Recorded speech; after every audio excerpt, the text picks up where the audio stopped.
My name is Erlins, and I'm here to talk about how IoT developers can build applications that better respect the sensitivity of the data they work with. This is joint work with my colleagues at the University of Michigan and at the University of Padua. Amir, my co-author, and I will be on the job market soon, so you might want to. Okay, so the IoT has several application frameworks, several application domains, including wearables, connected healthcare, and smart homes. And all of these application domains produce a lot of sensitive information related to a person's activities, and even a person's family members. Furthermore, we're seeing an emergence of several third-party application frameworks that enable developers to build applications that compute on all of this sensitive data. Google Brillo and Weave, Samsung SmartThings, and Apple HomeKit are a few examples. So here is a quick example of one such app that you could build. This app accesses an IP camera that takes images of people's faces at a door, and then it performs face recognition, which you have heard a lot about today. And then if that face is authorized, it will go ahead and unlock a door. This app also provides a feature for the homeowner to basically check the status of the door from the internet. So more generically, we have this publisher of sensitive data that accesses a sensitive source, and it makes this data available to a consumer app that eventually talks to various sinks. Now clearly this app needs access to this sensitive data for its core functionality. It's a useful app, but it also has the potential to leak this data. Some of my past work has shown how this might be possible. So this brings us to the central research question here. How can we build applications that compute on all of this sensitive data in the IoT while mitigating data abuse? Now on the surface, this may not seem like a new question. It may not even seem fundamental to the IoT. So let's see whether we can apply existing techniques to solve this problem. So we went and we studied 3 existing application frameworks, and we found that all of these frameworks only support permission-based access control as the core mechanism protecting their data. We looked at the Samsung SmartThings API, the Google Fit API, and even the Android Sensor API. An example of a permission is like capability.log codes in the SmartThings platform, and this basically governs whether an application has the right to read pin codes. So now permissions are good at controlling what data an app can access, but they do not control how applications use this data once an app has access. What we really need is a form of flow control, information flow control. So let's see whether we can apply existing flow analysis techniques. So generally we see 2 kinds of the instruction level type. We see dynamic chain tracking, which has the advantage of being fine-grained and not requiring developer effort, but they often have higher computational overhead. They may need special hardware for acceleration, and attackers could use implicit flows to leak information. Often some techniques leverage specific language or operating system structures to provide the security guarantees. The second type is static chain tracking techniques that alleviate some of the computational overheads of the dynamic techniques, and these are also fine-grained, do not require any developer effort. However, implicit flows, IPC and asynchronous code can lead to leakages. Now there are also IoT-specific challenges here. So many IoT devices, including the hubs, are generally very simple hardware, very constrained hardware. There's also a lot of OS and language diversity that supports this whole idea of rapid application development, where developers use existing tools and technologies to quickly build apps. And finally, we see that a lot of IoT apps have a lot of asynchronous code due to physical device delays, as well as the whole fundamental trigger action nature of these applications.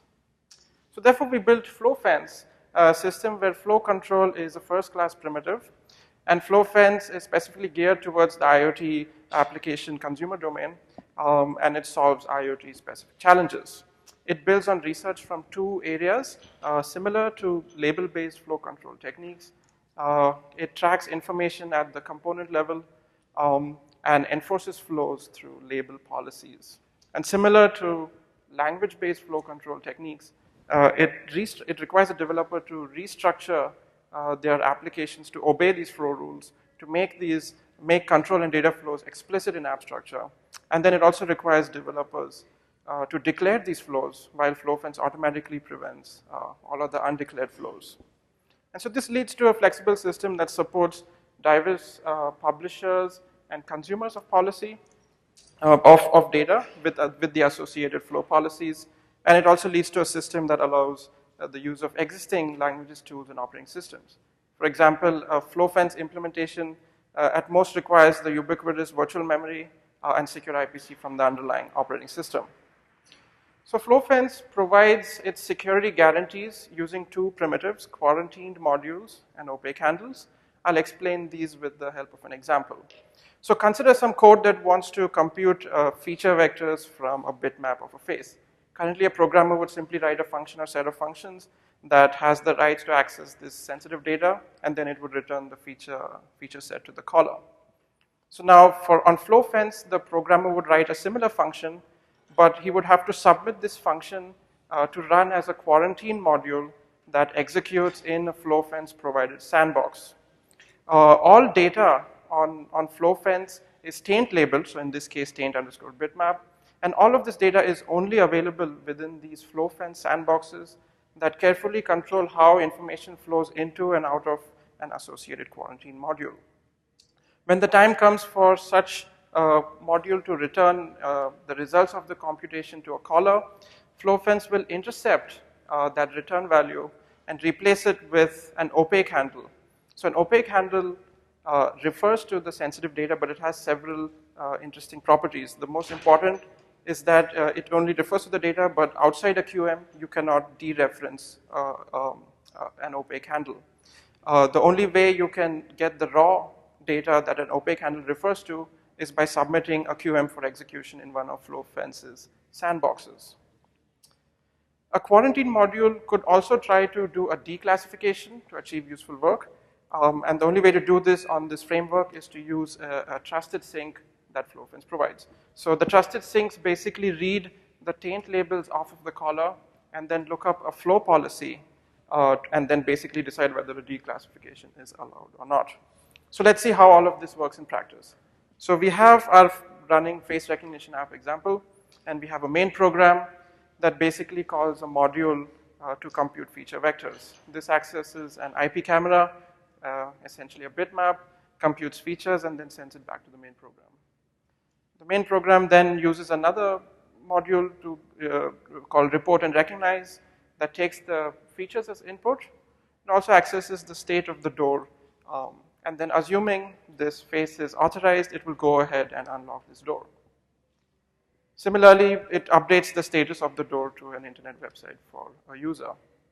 Now, as I said, such an app can easily steal this sensitive information. So at this point, what flows do you think we need to allow on this application so that it functions properly but cannot leak data arbitrarily? So it's very straightforward to see from the structure. We want a flow from the door state to the internet, and another flow from the door state and the camera to the door controller. So FlowFence allows developers to create and isolate these flows directly in the structure of the app. So let's see how that happens. And yeah, so we do not want we want to prevent the flow from the app to leak the bitmap. So the refactored app, we have a main program that is not a QM, and it goes again and it calls a module to compute features, but this is a quarantine module running in one of our sandboxes. This module will access sensitive data. In this case, this DC refers to the data of the camera, and since all data is taint labeled, TC is the taint label of that camera data. When it does this access, it gets the sandbox running, the QM is labeled with that same taint label. So now QM features has computed its vectors, and when it does a return, as I said, FlowFence is going to intercept that return value and convert it into this opaque handle, which basically refers to the transformation of the input data. So H1 is the opaque handle. So now the only useful thing this app, the main program, the non-QM code can do with this handle is to simply send it to another QM, because outside a QM, a handle does not, it is not the raw sensitive data. So here it sends it to another recognizer QM. This QM also accesses the door state data labeled differently. And now since this QM has accessed data from two different kinds of sources, the taint labels on the sandbox running that particular QM basically reflect that it has accessed camera data and door state data. Now again, assuming this face is recognized, it's going to try to do a declassification to the door controller. So the app will use one of FlowFence's trusted APIs to do this. But before the trusted API allows the declassification to succeed, it's going to basically read the taint labels off of the collar and then look up flow policies that I've shown in red here. So the flow policy basically says that the camera data and the door state data can basically flow to the door actuator. So in this case, this flow will be allowed to go through. Similarly, we have another quarantine module, QM report, that simply reads the status of the door and declassifies that to the internet, and we have a corresponding flow policy that allows this. Now, this app could try to basically leak this opaque handle. The non-QM code could try to do this, but this is of no value to the attacker because it is not the sensitive data. This app could also try to, just try to leak the camera data to the internet, but there is no flow policy that allows such a flow. Therefore, that is also going to be denied. So in this way, a developer can basically restructure this app to better respect the sensitivity of all of the IoT data it's working with, and in this way, we can create and isolate flows. So let me go into a little more detail on the design of these labels and the flow policies. So as I said, an opaque handle is associated with a set of taint labels, and each of these taint labels is a tuple of the form an application identifier and a label name. So this application identifier is unique on the underlying operating system, and the label name is simply a well-known string that describes the type of data. So since we use Android as our implementation platform, we simply use package names as the application identifier. So here com.camera.publisher is one example, and the label name is taint_camera. So now the policy is simply a set of flow rules. Each flow rule is of the form taint label flows to sync. So here we have two flow rules that allow camera data to go to the UI and heart rate data to go to the internet.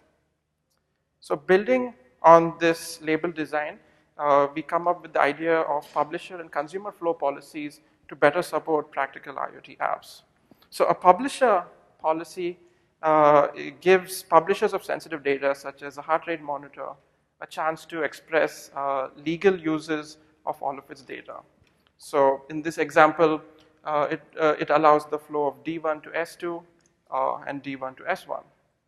But in practice, it's difficult for a publisher to predict all uses of its data in advance. So we also introduced the notion of a discretionary style consumer policy that basically gives a consumer a chance to request intended data flows. So in this case, it wants to send D1 to S3 and D1 to S1. So at this point, we have like conflicting policies, right? How does FlowFence reconcile these two policies to get a single policy that we can apply to any given app? So we do this using a two-stage process. First, we simply compute an intersection of the publisher and the consumer policy, and any intersecting rules are basically applied for that app. And then we compute a difference between consumer policy and the publisher policy, and any difference rules will be surfaced as a flow request to the user. So at this point, a user has to decide whether to approve or deny a particular flow request. So to round out our running example, here is the policy set for our face recognition example. So the publisher only allows that, okay, the app can show the camera data to the user via the UI, and the consumer needs the three flows of the camera to the door controller, door state to the door controller, and door state to the internet. So in this case, the user would be prompted to approve or deny all of these three flows.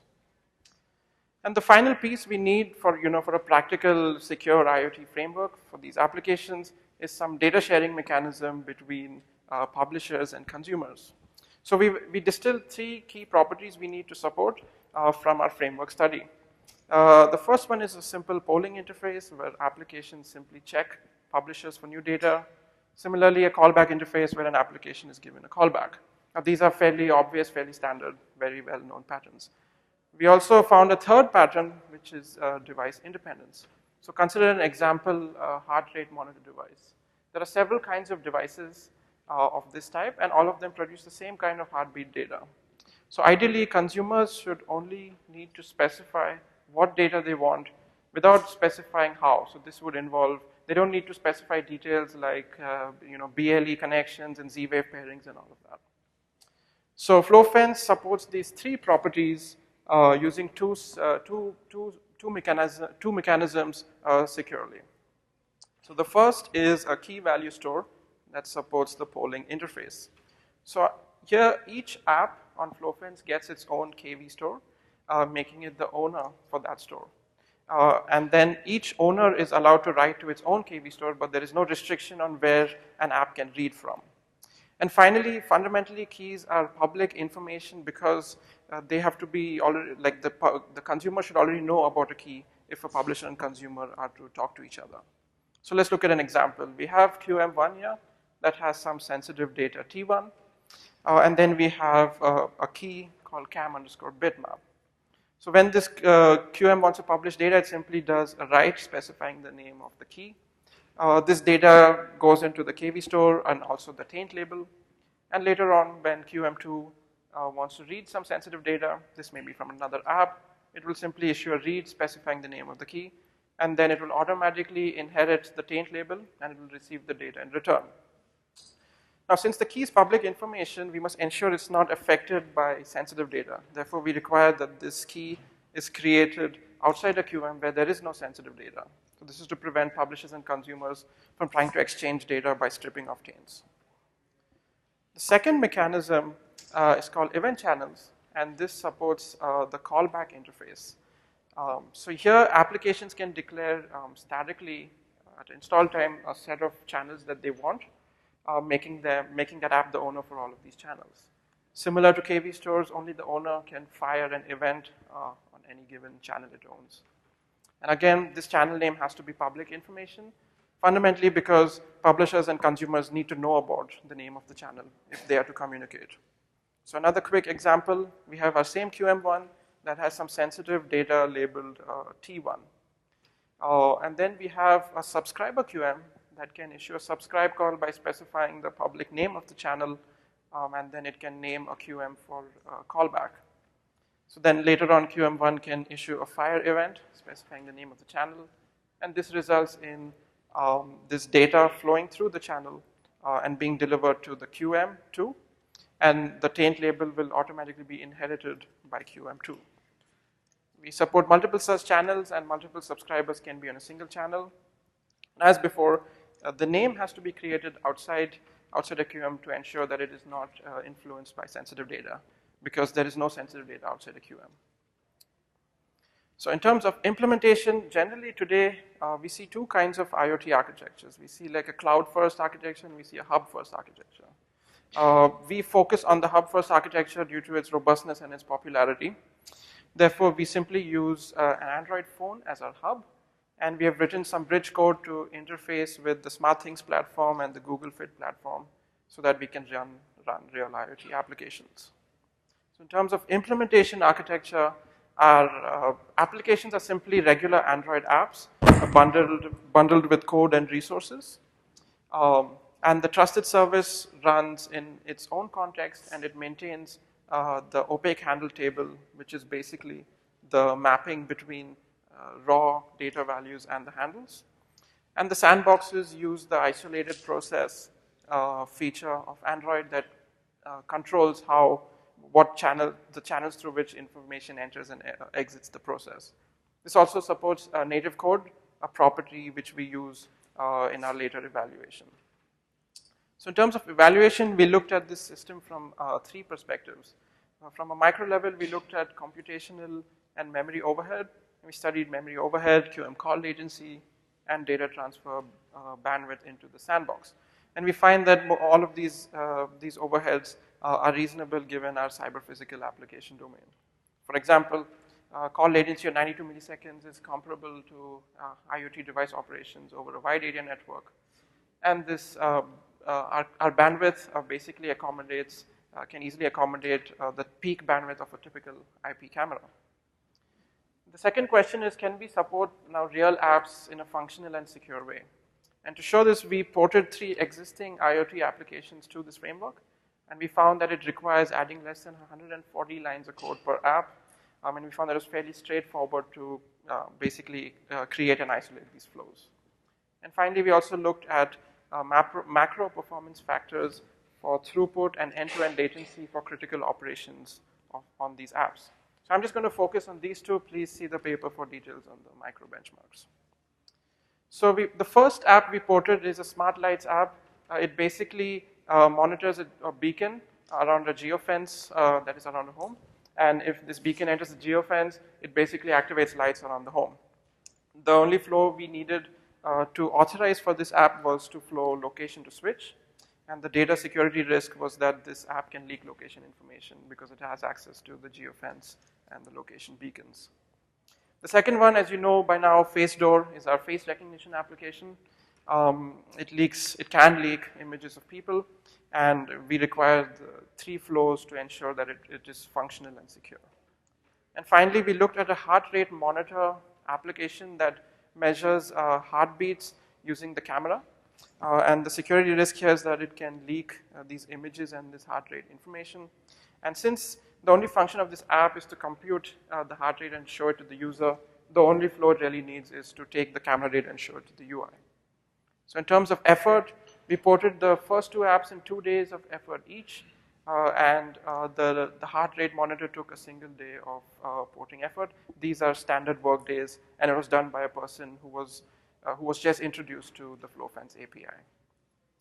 Finally, in terms of the macro performance factors, we studied end-roll latency for FaceDoor, which we define as the time the app is given a bitmap until the time it computes these feature vectors. And we see approximately 100 milliseconds increase in latency due to the QM call latency as well as the inter-process transfers. We also looked at recognition latency, which is the time the app is given feature vectors and then it does a matching in a database. And on average, we see a very reasonable increase in latency. And this does not cause user noticeable delays in actually recognizing a face and then going and physically actuating a door lock. We also studied end-to-end latency for smart lights.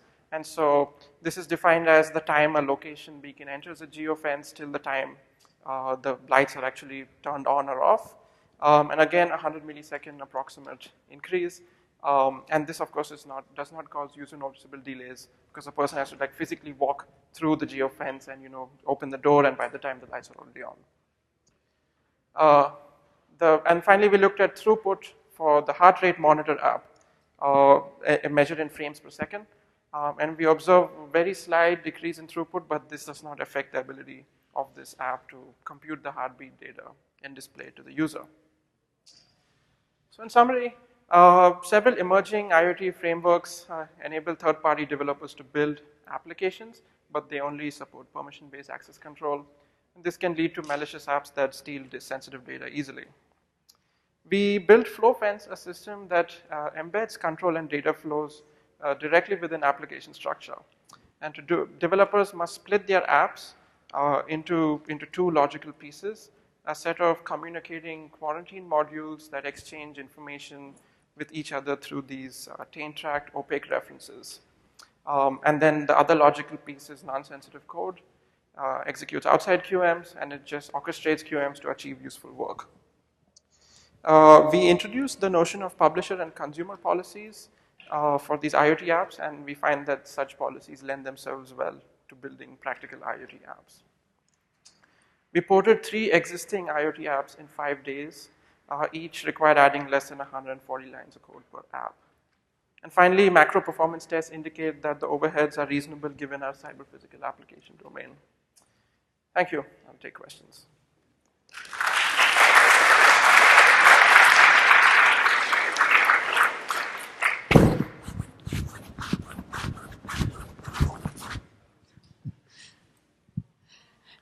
Thank you. So basically, in this approach, the developer of the application need to embed these policies, right? So what happens is, what happens if the developer does not to want to basically put these flow policies inside and tries to leak some information. So, I mean, the assumption here is that the only way to write the application would be to use FlowFences, to use FlowFence. Like, think of it as like writing against an API, right? Like you write applications against the Android API, and you have to do that. There's no other way to write an application. And here you have to write an application against the FlowFence API. So that will be the only option? Yes. Okay. Yes. Thanks. So can you comment maybe also on the integration? So what you see is that developers would from the beginning develop apps with having FlowFence in mind, so putting it directly, or taking the retrospective perspective of like putting it as you did and then like uploading a second version for so our vision is that developers directly write applications for a FlowFence-like framework. And this makes sense because we are only beginning to see IoT applications. There's not a whole lot of applications that we have to really be backward compatible with or worry about because this is still all emerging technology. So although porting is easy, it shows the value of how easily we can port the whatever small existing set of apps. So the real usage model would be to write apps directly with FlowFence in mind. Any further questions? I think everybody is hungry, so thanks a lot for the presentation. And